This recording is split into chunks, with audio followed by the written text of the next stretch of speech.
So, of course, a lot of people come into a community bank for that community personal experience. And so I'm just trying to figure out how best to give them that and use technology. And I do really like the Teller Infinity type aspect. I think that maybe the shoulder to shoulder. So has anybody seen where the customers kind of fight it, or most of them are pretty accepting of it? I think Lily maybe, or start with Jeremy. When I think the cool thing about when they fight it is that you can say nothing's going to change. I'm still here. If you want to hand me that check, I'm just not going to put it into a check scanner behind the teller line.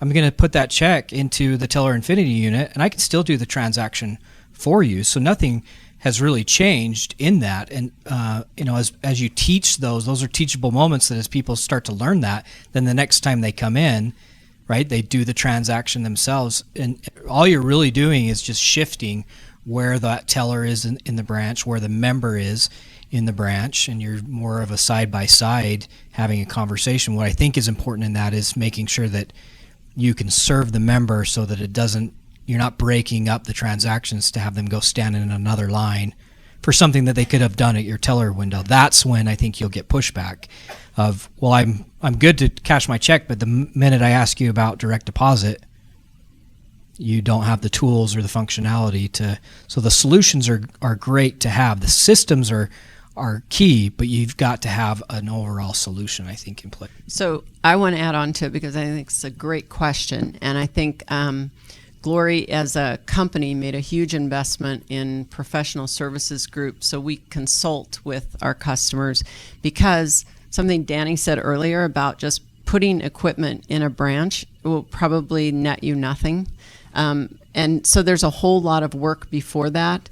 America First has a lot of their own staff that do that kind of work, but for most banks and credit unions, they don't.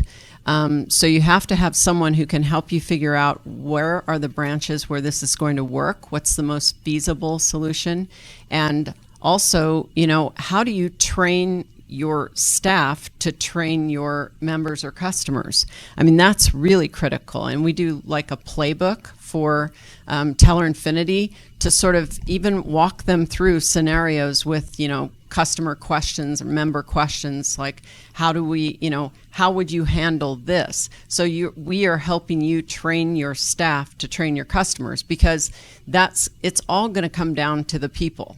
I mean, the equipment's going to be great. It's going to work. You've got lots of choices, as Chris said, and that's fantastic for your customer base. But if your people aren't the people, like Fran's talking about, that can get behind it and make it a real solution, then it won't work.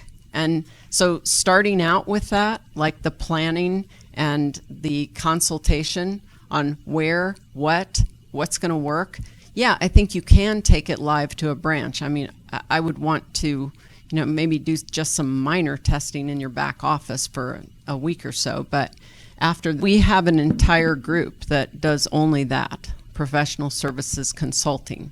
So helping you understand what the payback will be, but also where should those, and we often partner with Adrenaline and other companies like Adrenaline, but mostly Adrenaline, who do a lot of that demographic analysis, and they can do market studies, and they can do a whole bunch of that footwork. Like, can't remember who said it earlier, but I think it was Jeremy. Like, lean on those experts, because you can't be expected to be everything.